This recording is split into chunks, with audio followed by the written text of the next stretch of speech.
Hello everyone, thank you so much for watching. Well, I think it's very important to identify yourself in literature, especially as a kid. I kind of wish I would have had this book growing up or as a kid because maybe I wouldn't have felt so alone in my thought process and in my headspace. It would have allowed me to believe that there's more people who feel the same way that I do. So this book is titled King and King, so I'm going to do a read aloud. It is written by Linda de Haan and Stern Nijland. I hope I didn't butcher that. On the tallest mountain above the town lived a queen, the young crown prince and the crown kitty. The queen had ruled for many long years and she was tired of it. She made up her mind that the prince would marry and become king before the end of the summer. The kingdom. Wake up, called the queen. We're going to have a little talk, you and I. The king is sleeping. Or the prince at this point. If I was a prince, I'd be asleep too. I've had enough. You're getting married and that's all there is to it. The prince pushed away his breakfast. He couldn't eat a bite as the queen talked on and on. I don't understand you. Every prince in these parts is married. Every one of them but you. When I was your age, I'd been married twice already. By evening, all that talking had made the prince dizzy. Very well, mother, I will marry. I must say though, I've never cared much for princesses. To your future happiness. That night, the queen found her list of princesses and called every castle, alcazar, and palazzo, near and far. The very next morning, a crowd waited at the gates.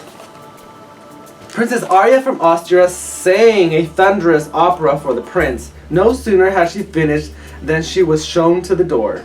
Princess Dolly had flown all the way from Texas with her special magic act. Crown Kitty was happy to assist, but the queen and the prince were not amused.